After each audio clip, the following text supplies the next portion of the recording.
Est-ce que tu connais la fonction valeur absolue de x? Normalement, tu sais très bien qu'elle n'est pas dérivable en 0, sauf que dans cette vidéo, on va voir comment dériver cette fonction alors même qu'elle n'est pas dérivable. Sauf que là, tu te demandes comment on va réussir à dériver une fonction qui n'est même pas dérivable. Dans la définition elle-même, c'est pas possible. Il s'agit juste de revoir le sens du mot dériver. Et ce nouveau sens qu'on va définir, c'est absolument pas une arnaque. En fait, il est très utile en physique quantique, en théorie des équations aux dérivées partielles, ou encore dans les réseaux de neurones qui composent tous les modèles d'IA de nos jours. Bon, déjà, repartons de la base. Pourquoi la valeur absolue n'est pas dérivable en 0? La définition de la dérivée en 0 de la valeur absolue, c'est tout simplement la limite du taux de variation en 0.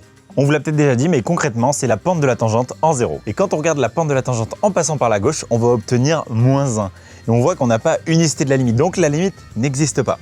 Bref, la courbe n'est pas assez lisse pour posséder une dérivée en 0. En fait, de manière générale, dès qu'on a une sorte de coin, un angle, la fonction ne sera pas dérivable en ce point. Si je prends la fonction chapeau ou une fonction triangle, elle ne sera pas dérivable au sommet du triangle ou en bas. Enfin bref, à chaque fois qu'on a un angle. Donc trouver la dérivée de la valeur absolue en 0, c'est structurellement impossible avec cette définition de la dérivée. On vient de le prouver. Mais la vraie question à se poser, c'est de se demander si cette définition de la dérivée avec le taux de variation n'est pas trop restrictive pour ce qu'on souhaite faire. Nous, on souhaite dériver des fonctions qui ne sont pas dérivables. Donc, on a besoin d'une définition plus large, plus grande, qui va permettre de dériver plus de fonctions. Et pour ça, les mathématiciens ont développé la théorie des distributions. Pour eux, la définition de la dérivée est trop restrictive et ils ont choisi de la généraliser pour résoudre des équations. Et je vais t'expliquer comment on applique ça sur des fonctions non dérivables. L'idée fondamentale, ça va être de regarder notre fonction dans la globalité au lieu de la regarder localement. En fait, si on regarde la définition des dérivées, elle est totalement locale. On se restreint à un petit voisinage où on calcule la limite. Alors que là, on va plutôt regarder la fonction dans l'entièreté pour calculer sa dérivée.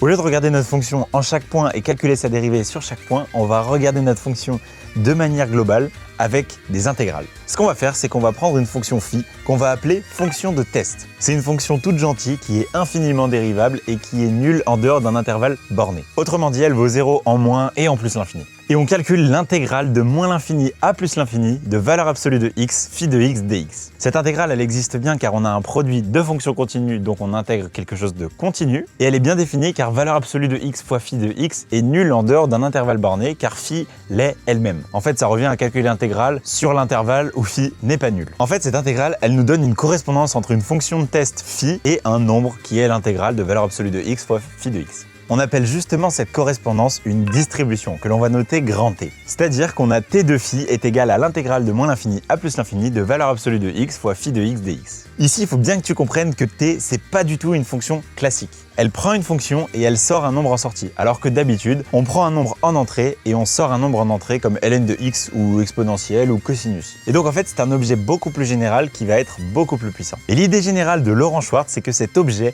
encode toutes les informations dont on a besoin sur valeur absolue de x, sans jamais avoir besoin de regarder valeur absolue de x en un point précis. On calcule toujours des intégrales. Et c'est ça que je trouve super puissant. On prend une fonction qui n'est pas dérivable valeur absolue de x et on la fait passer dans le monde des distributions avec notre distribution t, contient elle-même toutes les informations sur la fonction valeur absolue de x. Et donc maintenant, on va essayer de dériver cette distribution t. Bon, déjà de manière évidente, t c'est pas du tout une fonction classique, donc on peut pas calculer son taux de variation, c'est pas possible. Donc on va chercher une formule pour t qui, si f était dérivable, alors la dérivée de t correspondrait à la dérivée de notre fonction f. Donc on cherche une formule pour la dérivée de notre distribution t', qui si la fonction valeur absolue de x serait dérivable, alors la distribution t' serait la distribution qui correspondrait à notre dérivée de la fonction valeur absolue. Et cette formule, je suis certain que tu la connaisses puisque c'est l'intégration par partie. Pour la suite, on va appeler f la fonction valeur absolue et on dira que f' est la dérivée de la fonction valeur absolue si on supposait qu'elle était dérivable. Si je calcule l'intégrale de f' fois phi de x dx, eh bien par intégration par partie, c'est égal au crochet de f de x phi de x en moins l'infini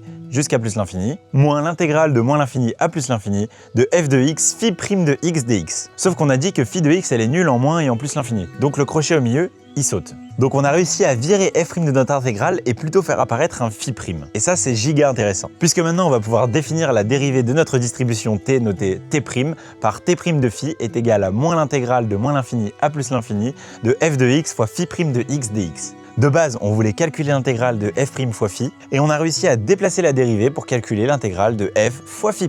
Évidemment, on avait supposé que phi était infiniment dérivable, donc il n'y a aucun problème pour la dérivée. Bon, maintenant, on va essayer de calculer t' de phi pour la valeur absolue. Vu qu'on a une valeur absolue, on va commencer par découper cette intégrale d'abord de moins l'infini à 0, puis de 0 à plus l'infini. Ce qui nous permet de simplifier la valeur absolue. Puis ensuite, sur chaque morceau, on va faire une intégration par partie. Donc on va dériver x qui va donner 1 et intégrer phi prime ce qui va donner phi. En plus ou moins l'infini, on a dit que phi valait 0. Donc finalement, on trouve l'intégrale de moins l'infini à 0 de moins phi de x dx, plus l'intégrale de 0 à plus l'infini de phi de x dx. Si on regroupe ça sous la même intégrale, c'est égal à l'intégrale de moins l'infini à plus l'infini du signe de x fois phi de x dx, où le signe de x est égal à moins 1 si x est négatif, est égal à 1 si x est positif. Donc on peut finalement dire qu'au sens des distributions, la dérivée de valeur absolue de x est égale à la fonction signe de x. En fait, c'est quelque chose auquel on s'attendait, puisque si on dérive la valeur absolue au sens classique sur r- étoile, on obtient moins 1, et sur r plus étoile, on obtient plus 1. Bon, et maintenant, on va pouvoir aller encore plus loin et dériver la fonction signe. Si on fait le calcul au sens des distributions, en découpant l'intégrale de moins l'infini à 0, puis de 0 à plus l'infini, on va finalement obtenir que la dérivée au sens des distributions de la fonction signe de x est égale à 2 fois phi de 0. Là, on se dit que c'est un peu bizarre parce qu'on n'est pas du tout sur la même forme que tout à l'heure, où on avait la dérivée t' de phi qui était égale à l'intégrale de moins l'infini à plus l'infini d'une fonction fois phi de x dx. Et donc cette fonction prenait le rôle de la dérivée. Là, on obtient directement 2 fois phi de 0. Donc la dérivée de la fonction signe au sens des distributions est égale à 2 fois delta 0, où delta 0 est la fonction delta de Dirac. La fonction de Dirac, c'est aussi une distribution qui prend en entrée une fonction phi et qui renvoie phi en 0. Donc delta 0 de phi est égal à phi de 0. On peut même dire que la fonction delta de 0, c'est égal à une fonction qui vaut 0 partout sur r étoile et qui vaut plus l'infini en 0. De sorte à ce que l'intégrale de moins l'infini à plus l'infini de delta 0 fois phi de x dx soit égale à phi de 0. Bon, et là, tu viens de voir qu'on a réussi à dériver 2 fois valeur absolue de x, mais on se dit pourquoi s'arrêter? Et en fait,